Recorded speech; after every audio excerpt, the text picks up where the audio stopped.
किसी भी विद्यालय का पंजीकरण किस प्रकार किया जाता है? यदि आपका विद्यालय रजिस्टर्ड है तो भी आपको ऑनलाइन आरटीए के तहत रजिस्ट्रेशन करवाना अनिवार्य है। तो चलिए सबसे पहले हम अपने डेस्कटॉप पर जाते हैं।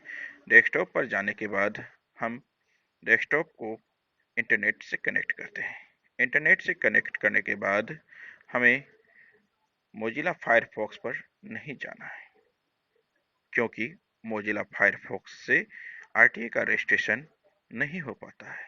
तो आप गूगल क्रोम पर जाएंगे, ये गूगल क्रोम है हमारा, और गूगल क्रोम पर जाने के बाद हम जो यूआरएल टाइप करेंगे वो यूआरएल हम यहाँ पे आके लिखेंगे।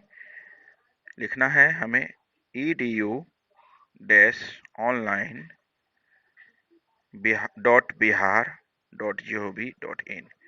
फिर से जान लीजिए edu-online.bihar.gov.in। हमारे डेस्कटॉप पर पहले से है, हम इसको लिख लेते हैं। उसके बाद एंटर क्लिक करते हैं। एंटर क्लिक करने के बाद नया पेज ओपन होता है। होम बटन पर दाबने के बाद हम एक नए आते हैं। उसके बाद यहाँ है न्यू रजिस्ट्रेशन आरटी। इसको क्लिक करने के बाद आप अपने विद्यालय का नाम लिखेंगे। फाइनेंशियल ईयर में 2021 डालना है। एर आप जो डिस्ट्रिक्ट है, यहाँ अररिया है, आपका जो डिस्ट्रिक्ट है, जैसे हमारा पूर्णिया है तो पूर्णिया सेलेक्ट करते हैं। क्लस्टर जो भी है, यहाँ बहुत सारा क्लस्टर दिया हुआ है, कस्बा वगैरह जो भी है, हमारा है पूर्णिया ईस्ट, तो हम पूर्णिया ईस्ट को सेलेक्ट करेंगे। पूर्णिया ईस्ट को सेलेक्ट करने के बाद फिर हम मोबाइल नंबर यहाँ पे डालेंगे, इसलिए कि हमें मोबाइल नंबर पर ओटीपी आएगा। ईमेल आईडी डालेंगे। पासवर्ड एक अच्छा सा सेलेक्ट करना है। कैप्चा डालेंगे, जो भी कैप्चा है सही सही डालने के बाद हम रजिस्टर पर क्लिक करेंगे। रजिस्टर पर क्लिक करने के बाद हमारे मोबाइल पर ओटीपी आएगा, और ओटीपी आने के बाद हम उसको वेरीफाई करवा लेंगे और हमारा सक्सेसफुली रजिस्टर्ड हो जाएगा। उसके बाद फिर हम लॉगिन करेंगे। लॉगिन करने के बाद हम आरटी लॉगिन यहाँ से भी कर सकते हैं, या रजिस्टर्ड यूजर लॉगिन यहाँ पे दिया हुआ है, यहाँ से भी हम रजिस्टर्ड लॉगिन कर सकते हैं। चलिए हम लॉगिन करके देखते हैं। तो यहाँ एक नया पेज खुल गया है। यहाँ हम मोबाइल नंबर से लॉगिन करेंगे, जो हमारा मोबाइल नंबर था, और हमने जो पासवर्ड डाला था पासवर्ड डालेंगे। फिर हम कैप्चा डालेंगे। पासवर्ड अच्छी तरह से डालना है, याद करके रखा हुआ है आपने जो डाला था। अब कैप्चा डालना है। कैप्चा में जो कैपिटल या स्मॉल जो है सारा आपको डाल करके लॉगिन बटन पर दाबकर क्लिक करके आपको लॉगिन कर लेना है। लॉगिन करने के बाद आपके विद्यालय का जो विवरण है उसको डालना है।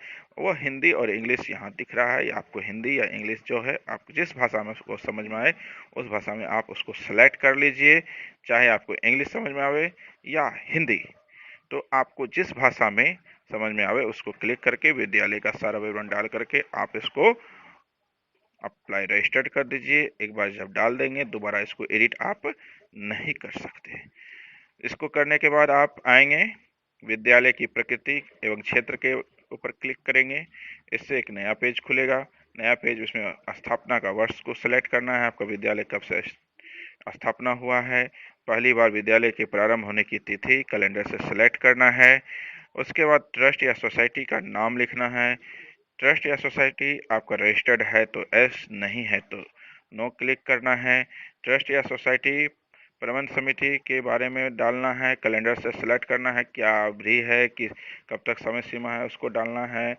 क्या ट्रस्ट, इसके बारे में इसको अच्छी तरह से पढ़कर सारा चीज़ होने के बाद ट्रस्ट को आप अच्छी तरह से स्कैनिंग करेंगे पीडीएफ में फाइल बना करके, और सेलेक्ट करके आप उसको अपलोड कर देंगे। फिर विद्यालय के चेयरमैन का, मैनेजर का नाम लिखना है, जो भी है उसको सारा चीज उसका डालना है, ईमेल आईडी, मोबाइल नंबर, और उसको डालने के बाद विद्यालय के प्रधान प्रिंसिपल का मोबाइल नंबर डालना है। फिर अंतिम 3 साल का आय व्यय का विवरण डालना है। यहाँ 2015-16 डाला है, इससे हमें सेलेक्ट नहीं करना है। अगर डालना है तो हमें डालना है 2017-18 नहीं डालना है, 2018-19 को सिलेक्ट करना है। उसके बाद हमने हमारा 2017-18 सेलेक्ट हुआ, इसको हम 2018-19 सेलेक्ट कर लेते हैं। फिर 2019-20, उसके फिर 2020-21 सेलेक्ट करने के बाद जो आय है वो यहाँ डालना है, व्यय है यहाँ डालना है। इसका सीए के द्वारा आपका ऑडिट होता है, ऑडिट रिपोर्ट में सारा चीज़ होता है, उसको देखकर डालना है तीनों साल का। फिर विद्यालय की प्रकृति और क्षेत्र जो है उसके बारे में डालना है कि विद्यालय के शिक्षण का माध्यम आपका हिंदी है, इंग्लिश है, क्या है, कहाँ से स्टार्ट है, किस क्लास से, उसको डालना है। फिर इन सारे चीज़ों को अच्छी तरह से डालने के बाद आपको फिर नीचे आना है। नीचे आने के बाद आपके विद्यालय के भवन जो है, जो जो चीज़ आपका रिक्वायरमेंट है सारा चीज़ डालना है, अच्छी तरह से डालना है, क्योंकि एक बार आप डालेंगे तो दोबारा आप उसको बदल नहीं सकते हैं।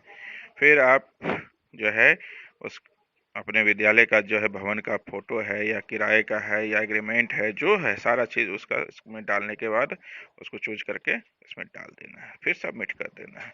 सबमिट करने के बाद फिर आप डैशबोर्ड पर आएंगे। डैशबोर्ड पर आने के बाद आपको पुनः जाना है नामांकन की स्थिति पर। नामांकन की स्थिति के बारे में सेक्शन आपके पास कितना है, नर्सरी एलकेजी यूकेजी 3 सेक्शन हुआ। विद्यार्थी की संख्या जो है आपने यू डैश में भरा था उसे देख करके आप भर के सबमिट कर देंगे। पुनः फिर आप डैशबोर्ड पर आएंगे। डैशबोर्ड पर आने के बाद आप तीसरे नंबर पर आते हैं। तीसरे नंबर पर आने के बाद आधारभूत संरचना के बारे में आपको डालना है और सबमिट कर देना है। पुनः फिर डैशबोर्ड पर आना है। डैशबोर्ड पर आने के बाद आपको आना है चौथे नंबर पर, अन्य सुविधा और पाठ्यक्रम की सुविधा। तो आपको सेलेक्ट कर लेना है जो भी सुविधा है आपके पास, क्या शिक्षक की और शिक्षण की व्यवस्था है, उन सब कुछ चीज़ों को डालना है। पुस्तकालय है तो एस, नहीं है तो नहीं। सारी चीज़ों को डालने के बाद आपको आगे की ओर बढ़ना है। WC किस तरह से WC है, इंडियन है, वेस्टर्न है, उसको सेलेक्ट करना है। बालकों का शौचालय है या नहीं है उसको सेलेक्ट करना है। पाठ्यक्रम एवं पाठ्यचर्या के बारे में लिखना है। सारा चीज़ आपको अच्छी तरह से डालने के बाद क्या बोर्ड में किसी एक्स्ट्रा बोर्ड होता है नहीं, यस या नो करना है, फिर सबमिट कर देना है। सबमिट करने के बाद पुनः आपको डैशबोर्ड पर आ जाना है। डैशबोर्ड पर आने के बाद आपको चलना है शिक्षकों का ब्यौरा के ऊपर। शिक्षकों का ब्यौरा के बाद शिक्षक का नाम, पिता का पत्नी वगैरह सारा चीज़, कितना पढ़ाई है किया है उस शिक्षक ने, उसका जन्म तिथि क्या है, उसका कैलेंडर से सिलेक्ट कर लेना है। व्यावसायिक योग्यता या शैक्षणिक अनुभव जो भी है उसको, नियुक्ति की तिथि वो कैलेंडर से सिलेक्ट कर लेना है आपका। उसके बाद फिर शिक्षक किस क्लास का है, किस सेक्शन का, 1 to 5 या 6 to 8। उसके बाद क्या यह प्रधान है, हाँ तो ठीक, नहीं तो नो। क्या शिक्षित है या अप्रशिक्षित है उसके बारे में आपको डालना है। और व्यावसायिक योग्यता सारा चीज़ का डॉक्यूमेंट्स को PDF में डाल देना है। उसके बाद सबमिट कर देना है। सबमिट करने के बाद पुनः आपको डैशबोर्ड पर आ जाना है। डैशबोर्ड पर आने के बाद आपको कागजात अपलोड करना है। कागजात अपलोड करने में हेड जो प्रिंसिपल है उसका साइन को स्कैनिंग कर देना है। अनलॉक अपलोड करने के लिए यहाँ डाउनलोड कर लीजिए। डाउनलोड करने के बाद इसे प्रिंट आउट कर लीजिए। प्रिंट आउट करने के बाद इस फॉर्म को अच्छी तरह से भर के स्कैनिंग कर दीजिए और साइन मोहर कर दे के फिर से स्कैनिंग कर लीजिए और यहाँ अपलोड कर दीजिए। उसके बाद विद्यालय के सामने से जाकर फोटो खींच के उसको अपलोड कर देना है। प्लेग्राउंड का फोटो, क्लासरूम का फोटो और अपलोड कर देना। इन सबको अपलोड करने के बाद अब आप डैशबोर्ड पर आते हैं। डैशबोर्ड पर जब आप आते हैं, डैशबोर्ड पर आने के बाद आपको यहाँ पर फाइनल, आपको यहाँ पर दिखाएगा सारा आपका अपलोड हो चुका है और आप लॉग आउट कर देंगे। लॉग आउट कर देंगे। अगर इस बीच आपको किसी भी तरह की समस्या होती है तो आप क्या करेंगे, आप RTA की वेबसाइट पर जाकर यहाँ मोबाइल नंबर दिया है, इस दोनों मोबाइल नंबर से किसी एक पर कॉल करके आप संपर्क कर सकते हैं और पूछ सकते हैं कि किस कॉलम में क्या भरा जाए और क्या नहीं।